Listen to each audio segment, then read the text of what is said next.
Ladies and gentlemen, how y'all doing? This is Con Ulrich. This is Rangru. Hello, hello, hello. And folks, bringing you actually, as Rang called it quite coyly before we started today, a little bit of Cold War gone quite hot on this Shechedrin map. Rang, who's in the fray and what are they bringing to it? On the left-hand side in the blue, we have America, also known as Jack, playing as an American 2nd Infantry Division with a Maverick income.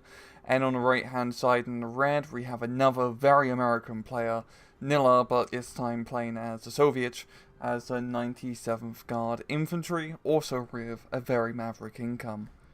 You know, I said this to you right before we went live, and I'm going to continue to hold on to it. Like, the Cold War gone hot, like, that sounds like an NC-17, like, triple X video ready to go. And it's like, you know, you were saying it before. We got some really, really explosive action that could be happening here. And I guess we might even see the beginnings of it up in the north, shouldn't we?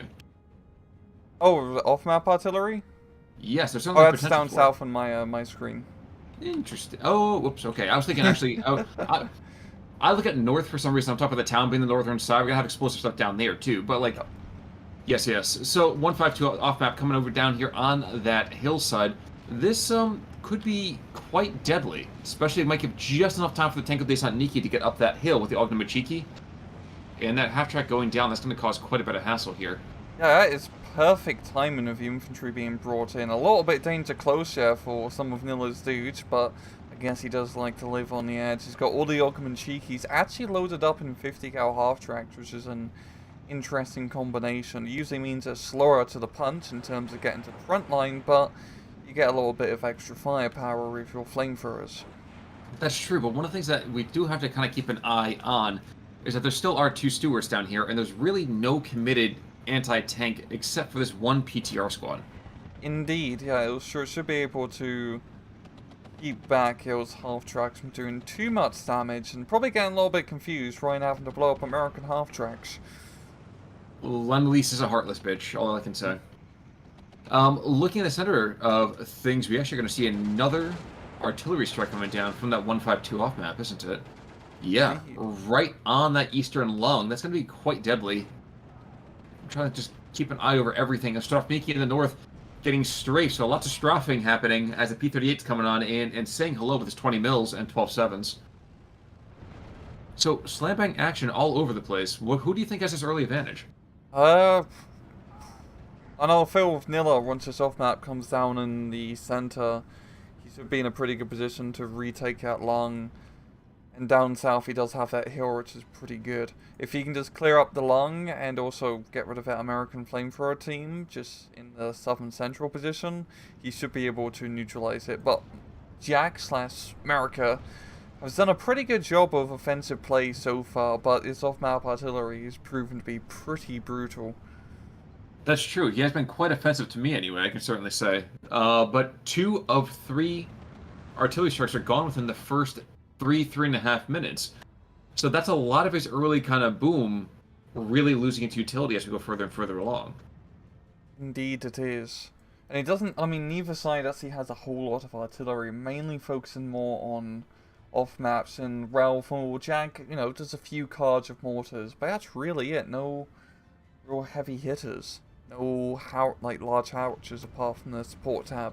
Direct fire howitzers for America. Certainly does seem to be the case. Now, I posited before the match got started about seeing some really weird kind of airplane material going on here in the beginning for the 2nd Indian Head. Surprised we actually haven't seen more of a commitment for it. Maybe an early P-47 coming on in. Instead, we're seeing strafing. Why the early P-38 as opposed to a P-47? That's a really good question.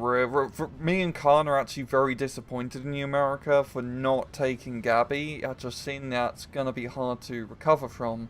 Yes. Yeah, it's interesting seeing the P-38 being used. It's not a bad plane by any stretch of the imagination, but usually people like the heavy-hitting, heavy-armored P-47 here. America actually making a good use of it of its bombing runs right in this northern central area and actually capping out Farmstead with just a squad of basics. And yeah, I mean, if you want to look down here to the southern side, you are going to see that we actually have the last artillery strike coming in from that 152 off map, which is good, but I feel like we're going to be missing a little bit of an opportunity as, well, I think a lot of these troops are going to be outside that artillery strike by the time it gets there. Yeah, it's going to be a bit of an issue. Fortunately, 152mm off-map artillery is pretty big, so I think even if it does miss, it will still get a hit if you catch my drift. And it's definitely going to hit those Stuarts, maybe kill them, because he's going to need that. That's true, but if they're getting quick enough here, yes, the one basic has been hit, okay, big deal. One Stuart, I think you're right. And actually, we're seeing just a smidge here and there, or they're just getting just barely out of it. Oh, no. Oh, he's Oh, pulling back. no. Full retreat. Okay, well, F's over there in the comments section. Meanwhile, over here in the center line, we are going to see engineers and a Zook troop facing off against Tanko Desantniki. And it's weird to me to actually see early rifles eventually take out those Tanko Desantniki. I'm a little concerned for this T-34-76, and he does see the wisdom and a little bit more discretion. He falls on back, because those Ranger Marauders are no joke. Indeed, and even though with off-map artillery strike, America has done a pretty good job of keeping that pressure in the center. He's very close in actually taking that flag back and neutralizing it back to a trove point advantage. And if we look north, it's actually looking really good here for Nilla. He's getting some pretty good trades. I mean, he's using those Strafnikis in the town very effectively. Those anti-tank rifles are going to make short work of really those lightly armored vehicles being brought in there. True, I kind of feel like the Stuarts are really the only thing. I mean, usually we rag on Stuarts, and I think rightfully so in many cases. But the Stuarts in this town fighting actually might be just enough to keep things at bay. Yeah, I'm not like a huge fan of Stuarts in SD2, especially compared to SD44. They're good amount of machine guns and mobile and pretty decent armor for the price. But the gun's really bad. It only has 7 rounds a minute, which is the same rate as a T-34-76 gun. I mean, usually light anti-tank guns have at least 12 to maybe 14 rounds a minute. So Stuart is a rather slow-firing gun. It's a slow-firing gun, that's for sure. I think that the bigger thing about Stuarts, though, is they do give you a little bit more mobility, as well as that extra, Browning. Which, I don't have not the Browning. Oh, they don't have, like, the 50 cal, unfortunately. It's just oh, no, it's a Browning, it's a 762, so we're not talking about 12.7. But those machine guns, I think, are still kind of good in that kind of suppressive role. Unfortunately, we're not really seeing that in the southern hillside. We are seeing that more in this town, though. I imagine if the Superiors were just a little more in the open, things would be pretty gnarly pretty quick. Indeed. It really seems like America, he's making, his decent pushes so far, thanks to the armor advantage, which he has. Nilla doesn't have a whole lot of armor in his decks, and really it's just going to be some T-34-76s and some T-34-85s. So he's going to really make do with what he's got, and he's using up quite a few of his T-34s already. True.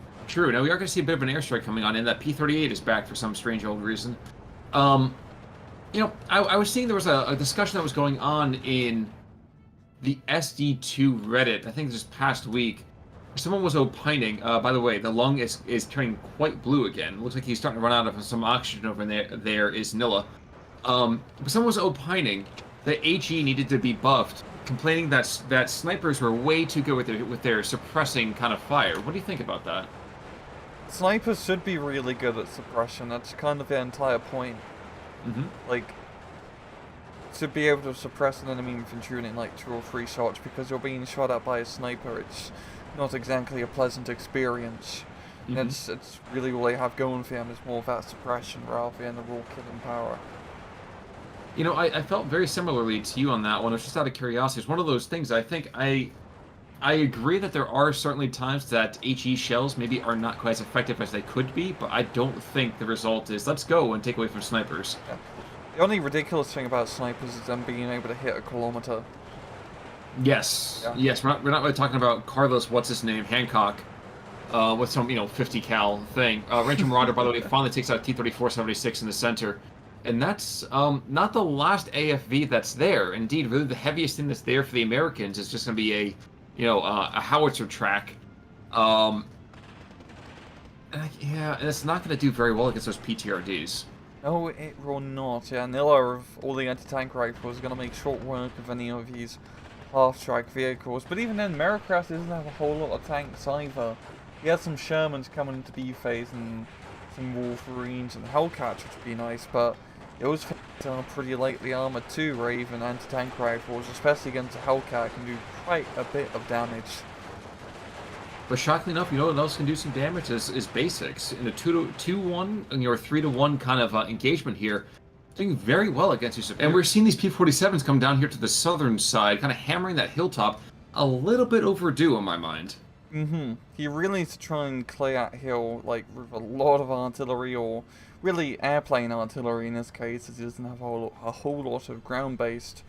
But even then, that's going to be hard to really rout Nilla out that hill. He has a whole heap of pretty nasty CQC troops in that T-34. Will pretty much deny any infantry from getting too close, unless you can get, like, a good range marauder squad up here. Well, I feel kind of bad right now, because he keeps sending in these stronger infantry squads, but you can't send engineers out in the open into an entrenched position. The Tanko Desantnik here just to destroy them with the Papa Shah. I mean, the ultimate cheeky, not too much better here, and those light half-tracks against a PTR, like, come on. That's you're having to laugh. Yeah, up north it's just going extremely well here for Nilla. We are seeing a little bit of fire support being brought in, such as the M10 tank destroyer. Is that also an M4 Sherman? Yeah, and an M4 Sherman as well. So, once Nilla gets to the edge of the town, he is going to be facing a little bit of trouble. But just as long as he stays within the confines of the city, he should be pretty good. He should be. He should be. I think he's been a little bit aggressive by throwing into that IL-2. I think, yeah, M8 does go down. Not too surprising there. Greyhound, not exactly a, sufficiently strong frontline fighter. But this IL-2 actually might get suppressed before he gets his bombs off. Yep. Which is not a good place to be, even if you are on an IL-2 and there's an awful lot of flak being thrown up. Jeez, he might even go down. To be fair, it's only just a little 50 cal machine gun fire, so really just more... Oh! Exactly. Eat thy words, sir! God damn it. God damn it! I was trying to be all sophisticated, but RNG said no. Yeah, you know what? Because I was praying harder to RNG's us, and apparently he was listening to me today. So, I was actually, giving him an offering of an IL-2. It's a bountiful offering. You please the gods. It's a little hard to find a virgin in Jersey these days, so... but you can see right there, like, now that we still have the Bofors are being moved on in, and it's just a heavy fire support, and these Superiors, these Starovnikis, these guards, they can't stand up to firepower when you have half-tracks, light rifles moving on in. Yes, you have the M10, yes, you have the M4A1, and the 85 mil, I think, should maybe be able to start taking under fire, I think, before too much longer? Maybe not. I can't see him just yet. Okay. Doing a decent job of suppressing those Ranger LMGs, and it's a pretty good clapback here from America. Those Ranger LMGs are not the biggest infantry squads, but they provide a whole heap of firepower. And as you can see, Nilla has pretty much lost the majority of his forces in the town, allowing America to get a good foothold back in there. Yeah, and what's more, there's only this one Automachico Combrotti over here on the northern side. He is rushing in a ZIS-3 and a couple of guard squads, but I don't know that's really going to be enough at the time. Another push over here, so artillery strike on the western lung, but 2 more P-47s. So these engineers have done decently well. Automachico getting slaughtered. Problem though is there's still that T-34-76, and that is a real kind of kick in the teeth. And right now, yeah, geez, the rifles aren't going to get there any kind of time. Yeah, that rocket artillery strike, I'd say doing pretty good work here. Killing the howitzer, but the 76mm gun being lucky for the time being. But yeah, taking that hill is going to be really hard without really much anti-tank. I mean, the problem with America is that he hasn't no bazookas in the anti-tank tab. Really any... I don't believe he even has like any bazookas in the infantry tab in terms of rifle leaders. It's really just Ranger Marauders he's going to have to rely on, which, as we say time and time again with 2nd Infantry, the lack of infantry AT is a big hindrance. It is, but I think at the same time the Marauders themselves are probably the most viable opportunity he's going to get. PE2 down to the south in the meantime, that's going to cause a hell of an issue on that. Engineers are almost going to go down for sure. Yeah. We're now seeing Oskin, the hero unit being brought in, and Nilla actually doing a push right through the center, getting up into that Reston Long maybe. But a lot of his troops have been forced to disembark because of that flamethrower team and LMG. You know, I'm trying to really understand who's got the advantage here. And I mean, the map says it's 1410. It says it's supposed to be Nilla. But, you know, if you look at the decks themselves, even with the infantry-based AT dearth the second has, I almost want to give it to them, at least in the current almost flow. Because as the game goes further and further along, the Soviets don't have any C infantry. Oh. They have one guard squad over here with 18 for B, and that's it. And then, I mean, C comes around and he's going to get flooded by rifles. Yeah, America has roughly 20 more infantry in his tank compared to Nilla, so he does have that long game advantage, which is good. There's a butt coming, I can feel it. Yeah. Well, apart from that, I mean, it's pretty even. I do like America's position in the eastern lung, but as you see, it's massive push here from Nilla, giving him an 16-8 so far. Is working wonders for him and forcing America to buy a whole heap of tank destroyers down south. True. Which those tank destroyers don't do very well against those PTRDs either. Oh. Of course, one thing we haven't seen just yet, so we haven't seen the OP-203s getting brought in. Surprised we actually haven't seen this at all. Very surprised, actually. Indeed. Yeah, Nilla's actually pushing all over the place. I mean, up north. Okay, he's not really pushing up north, but he's setting up a pretty decent defensive line. Those two flanks are going to flip over, giving America a little bit more breathing room, but still, it's a 15-9. It's a 15-9 for now. Yeah, I think it's just because there's not a lot of infantry in the western lung for the moment. That's bound to change very quickly. Yeah. In the meantime, there is a Sherman that's taking a lot of firepower from two T-34-76s, and I'm surprised that these Ranger Marauders have not ducked out to engage. Well, P-47's coming in clutch, stressing out the Optimachikis, allowing the engineers to engineer their way into that forest. Explosives. That's how you engineer into a forest. Well, that's true. This doesn't quite Hurtgen, though, at the same time. And then meanwhile, the T-34-85 probably going to take out his first of his Tormentors and the Sherman to the southern side of him. But I think more than anything else, this is just going to allow the Hellcats maybe to bounce on up and take a couple of cheeky shots. They haven't done it yet, but it's on their to-do list. I mean, they're very good at maneuvering back and forth. And actually maneuvering to provide some fire support on that southern hill. T-34 being brought up. Oh, no, they don't have line of sight on each other yet. Yeah, there's a weird defilade that actually happens over here on that. You can see on that crest going from the first to the second line of it. A really, really sneaky way to get some good lines of fire onto that crest. Mm-hmm. Indeed it is, but yeah, Nilla definitely overextended himself a little bit with that push. But he's still doing pretty good with that 16-8 advantage. And he's going to be flipping back the flags up north, so it'd be pretty good for him. Yeah, but I wonder if it's one of those things where it's like, I have him right where I want him. I mean, that's pretty much what America says all the time. I mean, we still say that. But looking at some of these troops, yeah, I think now, no, the T-34s are still out of line of sight for those Hellcats. It's really, really quite strange. Pack Howitzer on the field in the meantime, though, too. M10 and 105 Howitzer pushing back the T-34-76s. I'm guessing, unless things get really, really bad somehow, we might see a resurgent America here within the next 5 minutes or so, as the infantry, I think, disadvantage starts to shine. Yeah, we're going to be heading into C phase, where both incomes start to get a little bit, well, not a little bit, quite a bit lower compared to your B phase incomes here. But Nilla's going to be going into it very strong here for 16-8. And I mean, both sides are investing in tanks quite heavily now. I honestly give the tank advantage slightly to Nilla, because just his tanks have a bit of better armor, which does help out in those tank engagements. Well, I think the rest of this match is going to come down to who wins these vital tank engagements.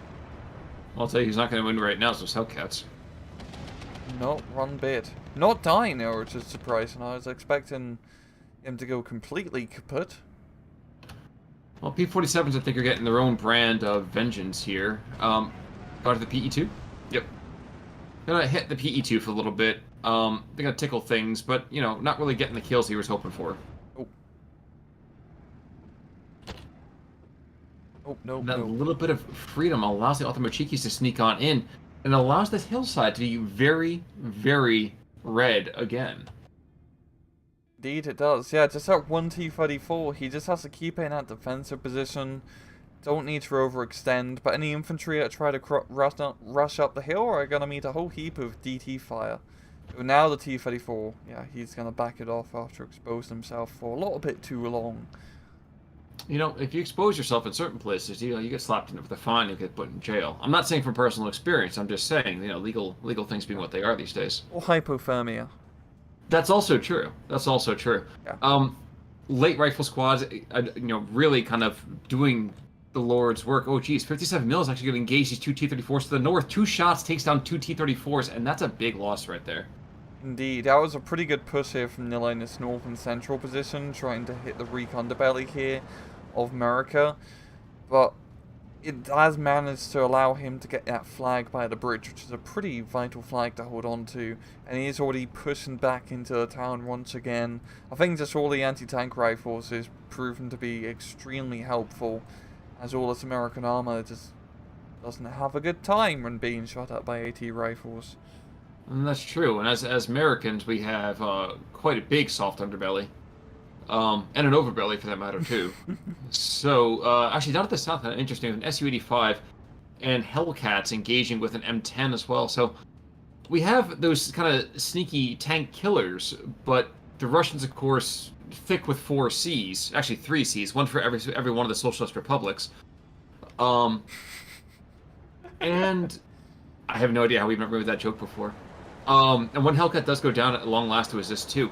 So, we are seeing these tank destroyers kind of getting used outside of their intended roles, at least in my particular perspective. I know you probably feel very differently about that. Yeah, I mean, we're seeing in these tank engagements, Nilla is definitely getting the advantage here. Those T-35s and S-35s just have that slight advantage, really, over the M10s, just because that bit of extra armor does go a long way. The T-34 Oshkin does go down in the center here. And yeah, America, I mean, he's making a good push into that lung to try and clear it out of the Machikis, and that should be pretty shortly, but Nilla has managed to put so much pressure on for such a long period of time that he's really in a comfortable position now. And that's the issue, isn't it? Unfortunately, right now, though, for his Machikis, I think when you see maybe a couple of surrenders here, that's 1 surrender, and that's 2, and that's going to be another flag coming back the other direction. 15-9. Like you said, it is not over yet. We have nobody warming up at all, if you catch my drift. And yet still, the Americans are not giving up by any stretch of the imagination. No, he's really trying to make a push onto that southern hill here. Loses one of the Hellcats just because of anti-tank rifle fire, and I think he's probably going to lose the second one as well. I think one of the things that is surprising me, and yes, I'm aware of the fact that this map is very kind of funnily and your troop movements are restricted consistently. I wonder if it would have been better for him to work that northern spot between the lungs and the river. Yes, there is some janky line of sight, but I feel like you saw the Soviets kind of very much using that arterial between the lungs as a major kind of movement point. You see a lot of pressure being put on the arterial going south, that east-west, just the southern side. Kind of says to me that Nilla sees that entire roadway as extremely, extremely important. Indeed, and especially in like this bit more open area in that northern central position, that'd be a lovely area to do some flanking maneuvers with Hellcats. Yes. Yeah. Yes. It definitely feels like Nilla's is getting fantastic tank engagement here, seeing a T-34 knockout an M18 up north. I feel like what's also really screwing over America is that he's really not taking advantage of one of the big advantages of 2nd Infantry, and that is all the goddamn artillery. Yes. Very heavy artillery division with all the howitzers, long toms, mortar half-tracks, 6mm mortars, everything with bloody radios. Such a good artillery division. Especially in that hill, he probably would be able to got that a little less bloody if he just pounded it to hell and back with some 105s. And I was thinking that same thing. I keep looking to the western side. I'm sure people watching my cast are like, why is it the western edge of the map so much? I keep waiting to see a 203. A 203 off map. As much as I would love to see consistent artillery fire, a 203 off map would have absolutely obliterated that entire position. Yeah, he really just needs to... I mean, he's using more direct firepower of the M3 105 howitzers in the support tab instead, which have been a bit mediocre, to be frank with you.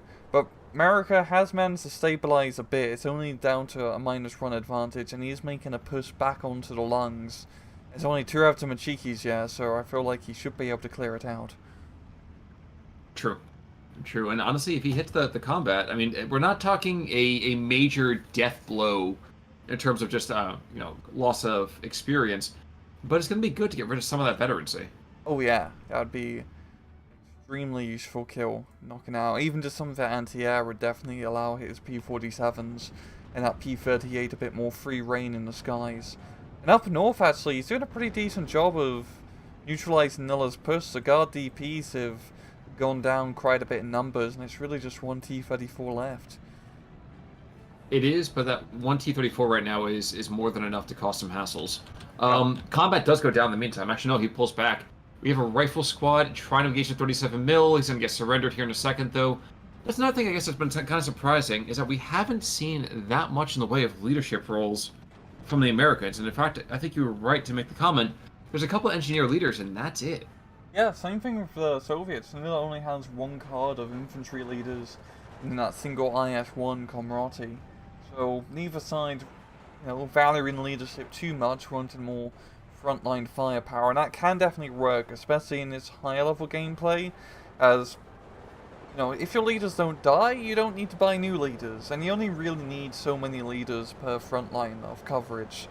So if you can get away with that and just make sure they don't get blown up, you can definitely afford to take more frontline combat troops. Unless, of course, you're the second Indian head, at which point you certainly need to get those leaders, because those are the ones that are your anti-tank, as we have quoted so many times. Yeah. Pro-man leader squads with bazookas are not bad in the slightest. No, they are not. And actually, you know what? I think the Soviets are tapped on infantry, because right now we're actually just seeing those huge sniper teams running on forwards with all the MP-40s. These are the captured German materials. Massive sniper squads, and yes, they're going to keep things decently well for right now, but those guys are not supposed to necessarily be frontline troops. These are like the Fusiliers of the Soviet army. Yeah, I feel like he's just trying to suppress down those rifles here. If he can just kill out 1 Hellcat, he should be able to keep his southern side secure, but like 1 Hellcat with no anti-tank threat, well, the guard DPs can come up with their anti-tank rifles, would be a pretty good anti-tank threat. True. Yeah. True. And therein, as the Bard would say, is the rub. Checking out to the north real quick, 57 mil, trying valiantly to kill this T-34-85, and finally does so. But in the meantime, of course, the 85 mil. I'm so used to seeing these things get fired, 2 shots get taken out immediately, but this guy's he's actually used, I think, almost all of his shells. Yeah, he's used an absolute ridiculous amount of his shells. I'm surprised he's taken as many pot shots as he's gotten. That is quite surprising. I guess when we're not fighting against Germans with all their super high-powered, high-velocity guns. And stabilizers. Actually, and stabilizers, too. The Americans do have stabilizers. They do actually have a pretty decent chance of actually being a good anti-tank unit.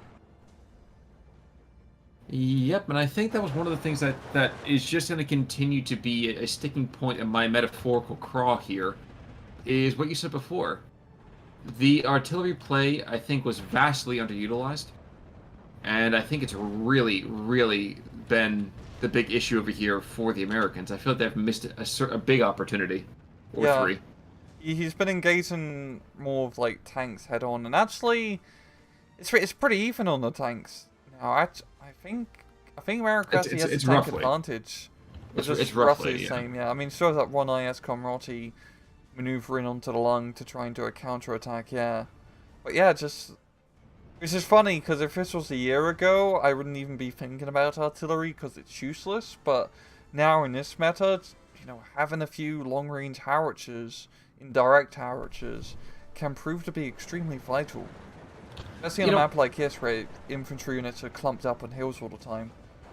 yeah, that's one thing. But the funny thing too is that like I never gave up on artillery. Tube artillery, artillery pieces. To me, that was always I always want the longer kind of extended bang for my buck, just because suppression, while it was good, for lack of really a better metaphor, a better kind of pithy idiom here, it truly was hit or miss, and I liked being able to have that kind of. I know, Yeah. but like I really liked having that kind of more extended opportunity. Um, yeah, oh yeah, the Russians are tapped. They're just bringing in Maxims now. Yeah. But he does have... Yeah, it doesn't have a whole lot of maxims, but... I mean, Nilla just needs to hold the front line for 5 minutes, which isn't too much of an ask at this point, and he still has a decent amount of air power. I'm thinking he's probably tapped out in tanks. He's bringing in the T-34 Davka, and he didn't have a whole lot of B-phase tanks. It just shows 4 T-30-45s. Certainly does seem to be the case. Yeah, some of the American AFVs don't have any more firepower left. Nilla he's limping. It's 12-12, it's 13-11. It's gonna waffle back and forth quite consistently.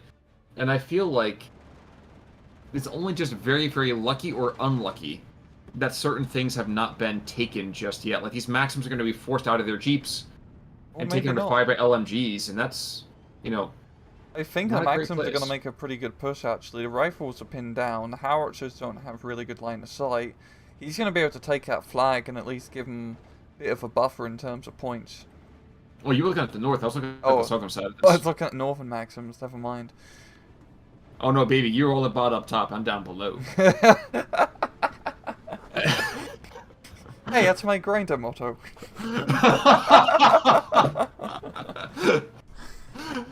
Oh, yes, like I said, this is the Cold War gone hot, ladies and gentlemen. Hide your kids, hide your wives. Yeah, Maxim's down below. It doesn't matter how many issues of Maxim you are deploying down here. You do need to make sure you have way to fire. And right now, they're being very, very lucky in the fact that these rifles and engineers on this hillside have not moved a little bit further south to engage said Maxims. Mm-hmm. With T-34 being brought in, that'd definitely be enough to secure his position, the Rangers being pinned down. We're seeing one rifle squad actually get into that southern hill, but America/Jack is going to tap. No. America never surrenders. We just have other things back at the house. It's a barbecue. I gotta go get the potato salad, and yeah, we'll be right back. Ignore the helicopters on the embassy. Exactly. Saigon? What's Saigon? We're gone. Exactly. Say what? Yeah. Not Saigon, we gone. Starfiniki over here doing very well. I mean, and if you look at the KD, good lord, the T-34-76, that's the one all the way to the north or all the way to the south. I think it's one all the way to the north, but jeez. I think that's the southern one. Ooh. Maybe? Either way, murderous. That is... We haven't seen a T-34-76. Yeah, good. A PTR, 3 Stewards and a half-track.